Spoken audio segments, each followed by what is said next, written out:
So here we have the Kia Sportage Automatic on a 16 plate.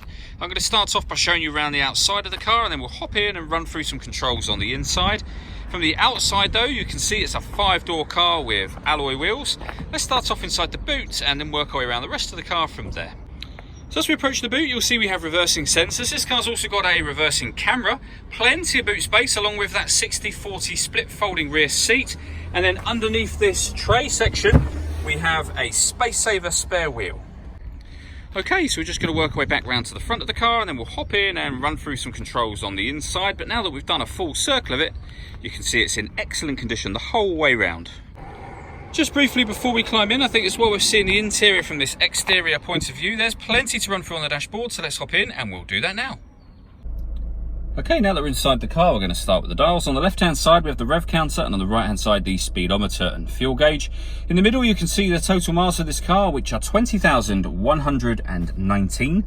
You can change the information that's displayed above that by using controls on the steering wheel. There's various different menus available, from satellite navigation through to audio, and then things like, of course, your fuel economy, which is this menu just here. And you could leave it on that one. That is a digital readout for the speedometer, which is particularly useful.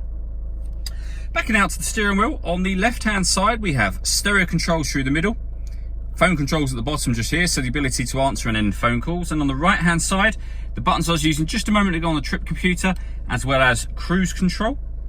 Over in the center, we have the touchscreen radio for the car. So hit the radio button, you can see that we have FM, AM and DAB all available to us. There's some buttons beneath the stereo just here where you can access satellite navigation, for example. There's a full video showing how that works on both our website and our Facebook page. If you listen to your own music, just hit the media button. Nothing is connected at the moment. You can insert a USB device, an auxiliary device. You can also stream your music wirelessly via Bluetooth audio as well. And on top of all of that stuff, this car has got a full color reversing camera with guidelines showing you what direction you're headed in relation to the image that you see on the screen. Working our way down, we have the dual zone climate control, so you can adjust the passenger temperature, the driver temperature, the fan speed up and down. You can determine where you'd like the air to be distributed, and then that button turns the air conditioning on. Or you can hit auto, and the car will now maintain the temperatures you've asked for by taking full control of the fan speed and the direction of the air. You can override that whenever you wish to. In terms of actually knowing what temperature you're on, everything shows along the top of the screen just there.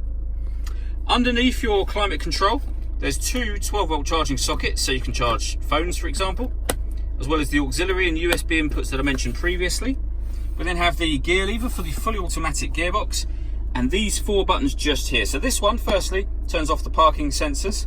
These 3, starting with this one and working upwards, I will show you up on the screen just here. So the first one turns on downhill brake control. So if you know you're going to take the car off road, it's worth turning that on first. The next button turns on the 4-wheel drive. So it locks it in 4-wheel drive. If you don't have that on, the car will make its own mind up as to whether it needs 4-wheel drive or 2-wheel drive. And then the top one of those 3 buttons puts the steering in sport or normal. And you can see that orange light within the rev counter to signify sport. When the light isn't on, it means you've got it in normal. We can turn off the 4-wheel drive and we can turn off the downhill brake control. All that leaves me to say is thank you for taking the time to watch this video. If you'd like to come and see the car in person and have a test drive, please feel free to call any of our MJA sites. We'd love to hear from you soon.